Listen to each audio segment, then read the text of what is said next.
Bonjour, je vous propose la correction de la partie didactique de mathématiques du CRPE de 2020. Analysons les erreurs des élèves dans cet exercice où il fallait multiplier 13,25 ou 13,2 dixièmes 5 centièmes 10 fois. Et nous avons donc 4 réponses. Le premier élève, lui, a décalé la virgule vers la gauche et obtient le résultat 1 unité, 3 dixièmes, 2 centièmes, 5 millièmes. On peut émettre l'hypothèse qu'il savait qu'il fallait décaler la virgule, mais il ne savait pas dans quel sens il fallait le faire. Deuxième hypothèse, il a décalé la virgule et s'est senti parfaitement à l'aise puisque 25 est devenu 325 et a considéré la partie décimale comme étant une partie entière.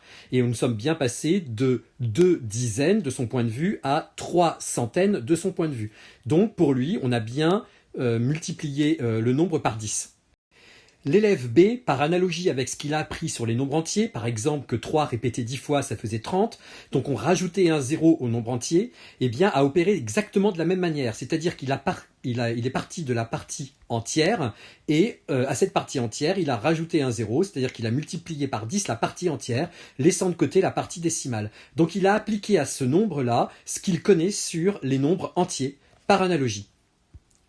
L'élève C a appris une technique assez mécanique qui consiste à penser que lorsqu'on multiplie par 10, il suffit de rajouter un 0 à la fin du nombre.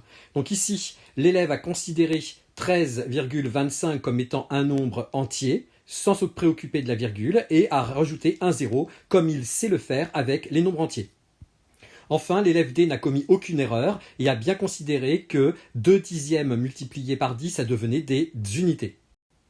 Que des centièmes répétés 10 fois, ça donnait des dixièmes, que des unités répétées 10 fois, ça donnait des dizaines, et que des dizaines répétées par des dizaines, ça donnait bien des centaines.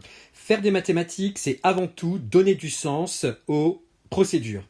Ici, l'élève 1 propose comme institutionnalisation que pour multiplier par 10, on ajoute un 0 à droite du nombre. Donc ici, on est dans une technique qui est dénuée de sens, donc on ne peut pas la retenir comme étant une institutionnalisation. C'est-à-dire qu'on ne comprend pas pourquoi il faut ajouter un 0. On a bien vu aussi dans les réponses des élèves l'effet délétère d'apprendre une telle institutionnalisation, puisque les élèves, quel que soit le nombre, même quand il sera décimal, rajouteront un 0 à la fin du nombre et auront des résultats erronés. L'élève 2 a une institutionnalisation qui est peut-être un petit peu plus juste, sauf que là encore, on ne donne pas du sens et on n'explique toujours pas pourquoi, en déplaçant la virgule d'un rang vers la droite, on obtient un résultat qui sera exact. Et on le voit aussi avec la réponse d'un des élèves, c'est qu'avec le temps, on ne saura plus si la virgule, il faut la décaler vers la droite ou vers la gauche. Donc pour l'institutionnalisation, on n'a pas d'autre choix que d'avoir une institutionnalisation explicite, bien plus que les réponses des élèves 1 et 2. C'est pourquoi on peut proposer, quand on multiplie un nombre décimal par 10, le nombre des centièmes devient le nombre des dixièmes, le nombre des dixièmes devient le nombre des unités, et les unités deviennent des dizaines, etc. Et là on peut dire pourquoi, car 10 fois 1 centième, eh bien ça fait 1 dixième, donc on a bien des dixièmes quand on multiplie des centièmes par 10. 10 fois 1 dixième, ça fait 10 dixièmes, donc ça fait 1, ça fait bien des unités. Donc quand on multiplie des dixièmes 10 fois, on obtient bien des unités. Cet outil est un excellent outil didactique qui permet précisément d'expliquer l'institutionnalisation précédente. En effet, regardez, moi j'ajouterai, mais ce n'est pas fait ici, d'un côté j'ajouterai le signe divisé, puisque quand on tire la languette de ce côté-là, en fait on divise le nombre à chaque fois par 10, et quand on tire la languette de ce côté-là, en fait on multiplie à chaque fois le nombre par 10, enfin d'autant de colonnes que l'on déplace le nombre. Donc ici, quand on tire vers la droite, on voit que les unités ici deviennent des dixièmes et que les dizaines deviennent des unités. Et ça, on peut le voir grâce aux colonnes qui sont indiquées ici où on voit chaque puissance de 10. Idem pour la multiplication, quand on tire vers la gauche, eh bien on voit que les centièmes deviennent des dixièmes, c'est écrit et c'est indiqué ici, ça permet de visualiser ce qui se produit. Les dixièmes deviennent bien des unités, le 2 dixièmes devient 2 unités, et les unités deviennent des dizaines. Cet outil serait encore plus efficace si l'on faisait verbaliser l'élève, comme je viens de le faire, quand il multiplie par 10 ou quand il multiplie par 100, et d'expliquer pourquoi le 3 qui est ici par exemple devient le 3 dizaines qui est ici. Passons à l'exercice suivant. Un enseignant propose à ses élèves de CM2 le problème suivant. Théo achète un pain à 2,35 € et deux viennoiseries valant chacune 1,15 €. Il donne un billet de 10 € au vendeur. Combien le vendeur va-t-il rendre à Théo? Il fallait ensuite analyser en termes de réussite et d'échec, et en fonction des compétences modélisées et calculées, les réponses des 4 élèves. L'élève A a eu beaucoup de difficultés à modéliser pour deux raisons. La première, c'est qu'il a oublié une viennoiserie à ajouter dans son addition. La deuxième, c'est qu'il a pris tous les nombres et puis il les a additionnés entre eux, un peu comme l'âge du capitaine, c'est-à-dire que par contrat didactique, il pense que tous les nombres d'un problème doivent être utilisés.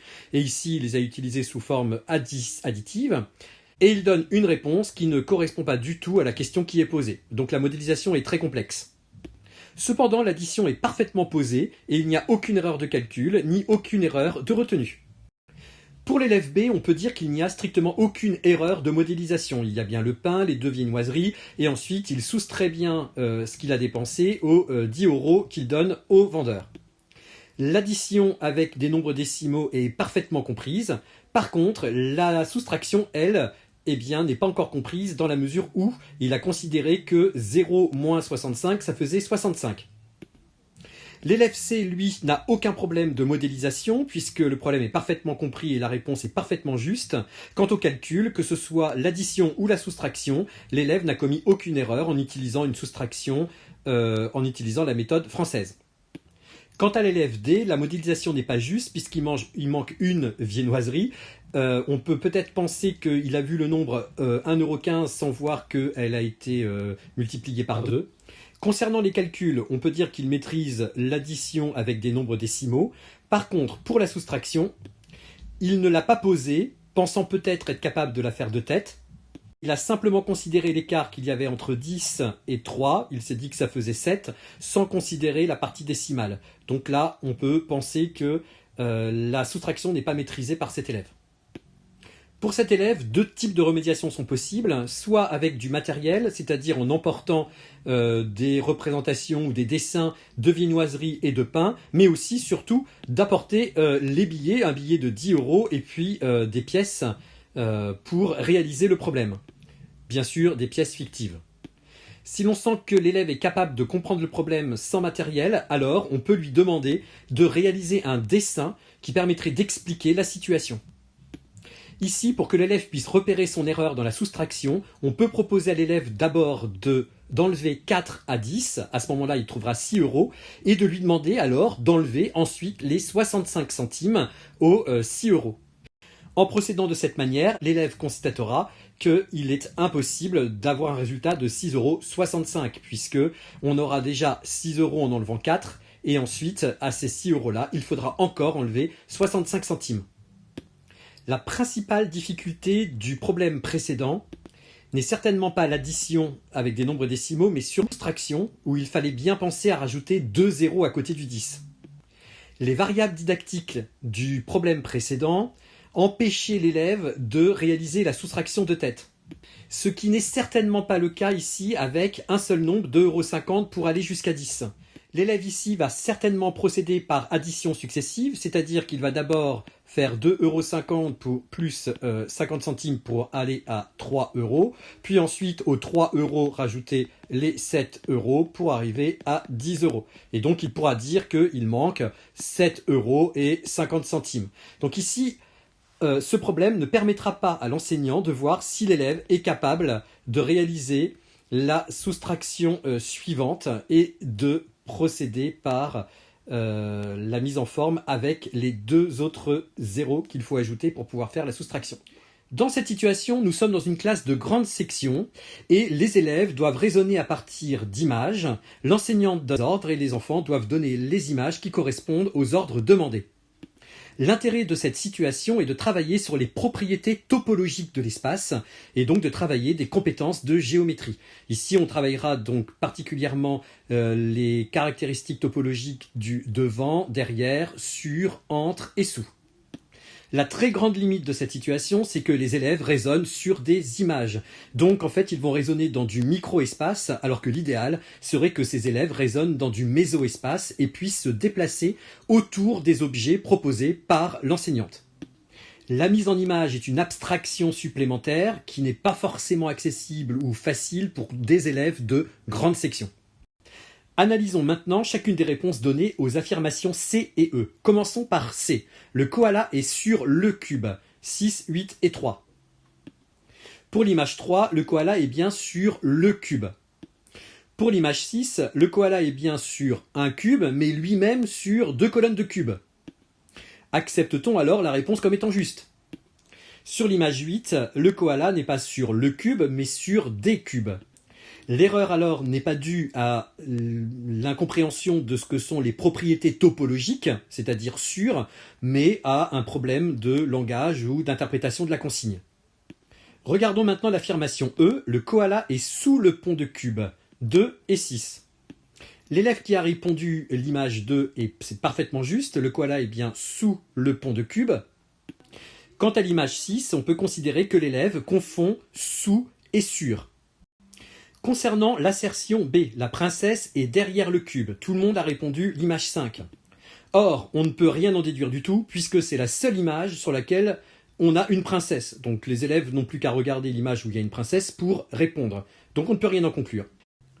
Ici, un élève fait correspondre l'image 7 à l'affirmation A, c'est-à-dire le koala regarde la tour, il est devant. L'enseignant propose la manipulation des objets considérés. Justifier le choix de l'enseignant. Eh bien, le choix de l'enseignant est parfaitement justifiable, puisqu'on l'a dit, dans cette situation, les élèves ont un rapport évoqué en fait à la situation, puisque ce ne sont que des images. L'idée ici, c'est de ramener cette situation, ce rapport évoqué, à un rapport sensible ou effectif. Effectivement, il est beaucoup plus facile de comprendre la situation et d'adopter un langage qui est juste quand on a un rapport sensible, c'est-à-dire une manipulation réelle, sensible aux objets. Donc là, il simplifie la situation en passant d'un rapport évoqué à un rapport sensible ou effectif. Je vous souhaite le meilleur et croisons les doigts.